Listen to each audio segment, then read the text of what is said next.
Thousands of years ago, the rainy season wasn't just an inconvenience.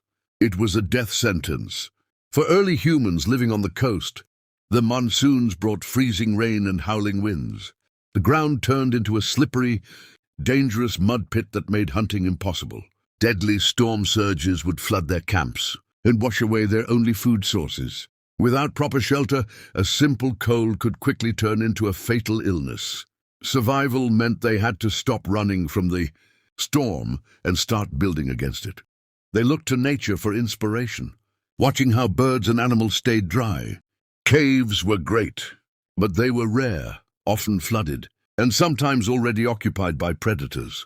A single large leaf was the first attempt at a roof, but the wind laughed at it. Piling up small branches just created a soggy, useless heap of wet wood. They realized that a shelter needed a strong, flexible frame to survive the wind.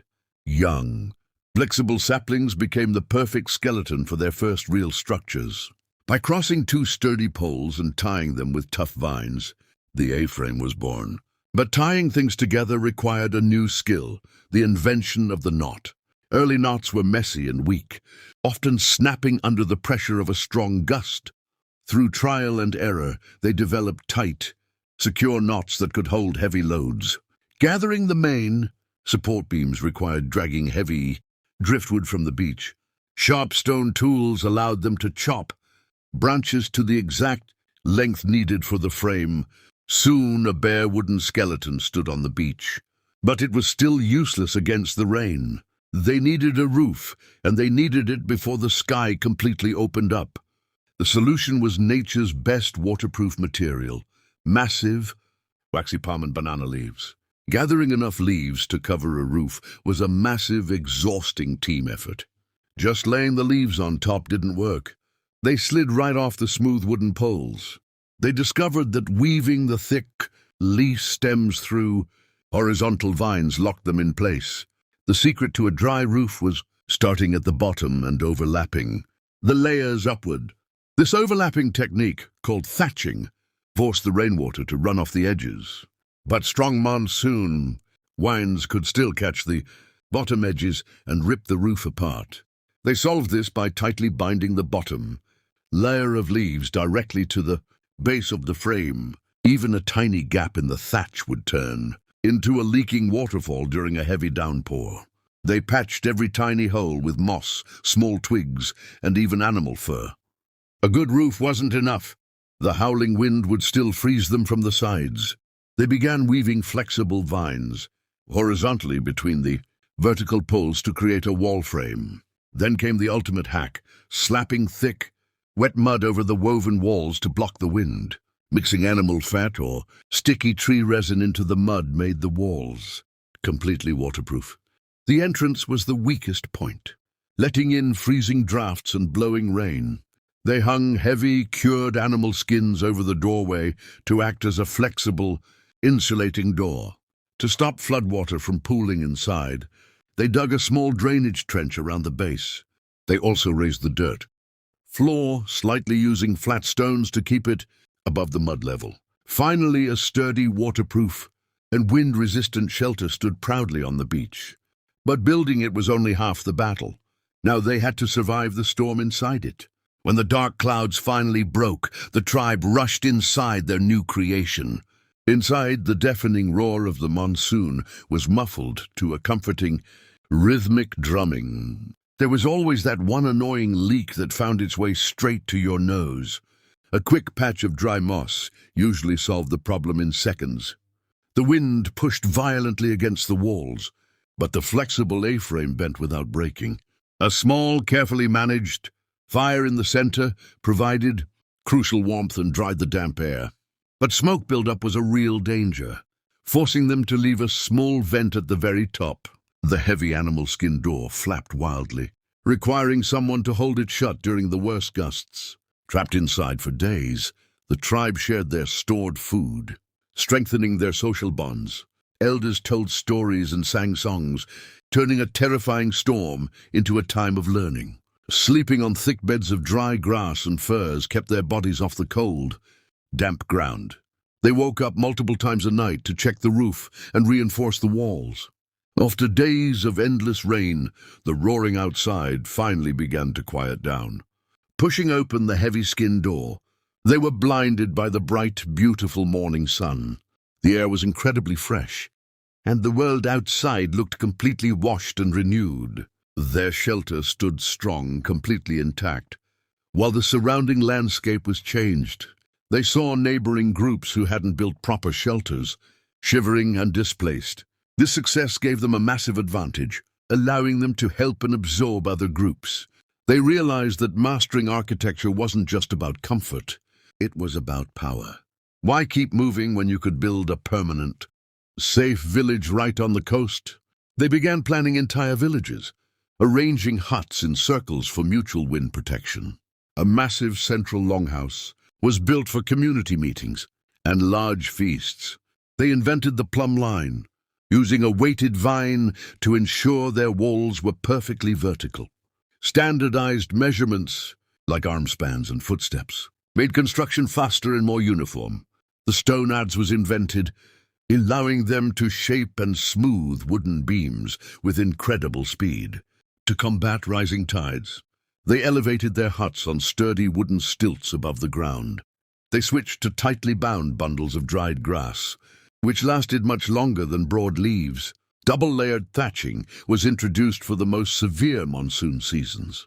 Inside the stilt houses, raised wooden platforms kept their belongings completely dry.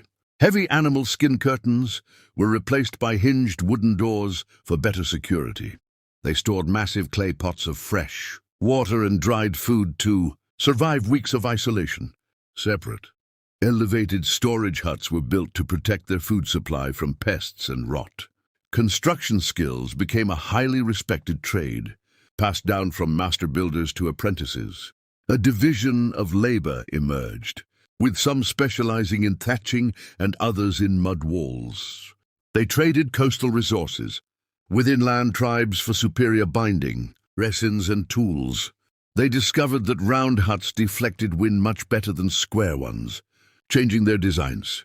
The circular hut with a conical roof became the ultimate aerodynamic design for stormy coasts. Wide roof overhangs were added to protect the mud walls from direct rain erosion. Painting the mud walls with natural lime created a hard, waterproof and bright white exterior.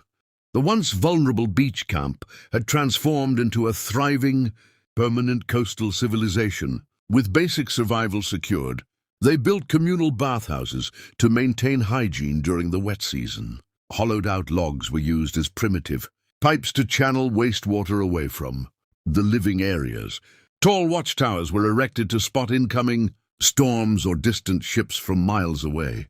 They developed early calendars to predict the exact arrival of the monsoons and prepare accordingly. Village councils met in the longhouse to plan and organize massive community building projects. They even built primitive seawalls out of large rocks to break the power of storm surges. Planting mangrove trees provided a natural, living barrier against the harshest coastal winds. The skills learned from building shelters were soon applied to constructing sturdy, ocean-going boats.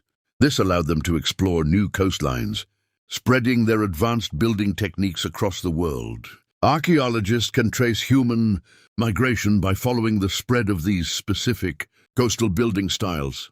Every modern house with a pitched roof is a direct descendant of those ancient beach huts. Today's asphalt shingles are just the modern, industrial version of overlapping dried grass. The steel frames of modern skyscrapers rely on the exact same structural principles as the wooden A-frame. Modern gutters and downspouts are just high-tech versions of the drainage trenches they dug in the mud.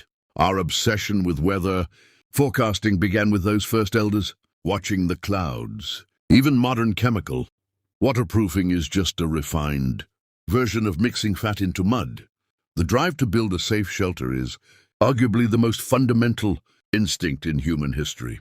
It reminds us that despite all our technology, the basic need for shelter remains a critical issue.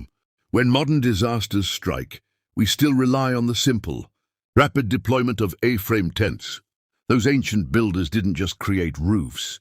They created the first safe spaces for human thought, protected from the elements. Humans finally had the time and safety to invent, create, and dream. The towering skylines of our modern cities began with a few sticks and leaves on a rainy beach. Every architect today is still solving the exact same problems those ancient humans faced. Today, we are returning to natural, sustainable materials, completing a 10,000-year architectural circle. Survival schools still teach these ancient thatching and knot-tying skills to keep the knowledge alive. Luxury resorts use traditional thatching to give us a taste of that ancient, natural comfort. It proves that human ingenuity, not physical strength, is our ultimate survival tool. Even today, when massive hurricanes hit, we are still battling the exact same monsoon forces. The resilience of those ancient builders is woven into the very DNA of our modern civilization. So the next time you hear rain on your roof, remember the ancient humans who figured it out first. If you walk along certain ancient coastlines, you can still find the post holes of their very first huts. Archaeologists carefully excavate these sites, finding perfectly preserved layers of ancient thatch. Studying the ancient knots under a microscope reveals a level of complexity we rarely give them credit for. It shatters the myth that ancient humans were primitive. They were brilliant engineers with limited tools. One wonders what those ancient beach builders would think of our 3D printed concrete houses. But the core purpose of a home remains exactly the same: safety, warmth, and family. The ocean provided their food, but the deadly monsoons forced them to become builders. It is the ultimate proof that adversity is the mother of human invention. As we face new climate challenges, we must channel that same ancient ingenuity to build our future. We are the caretakers of a 10,000-year-old legacy of shelter and survival. Under the vast, starry sky, a good roof is the only thing that separates us from the wild. Human beings are the ultimate survivors, and our homes are the monuments to that will. Every time it rains, an invisible thread connects our modern cities to that ancient rainy beach. So let's raise a cup to the ancient architects who kept our ancestors dry. Because of them, we can walk into our warm homes and simply enjoy the sound of the rain. Next time you complain about the weather, remember the deadly monsoons they had to fight. If you loved this journey into our past, make sure to subscribe for more human history.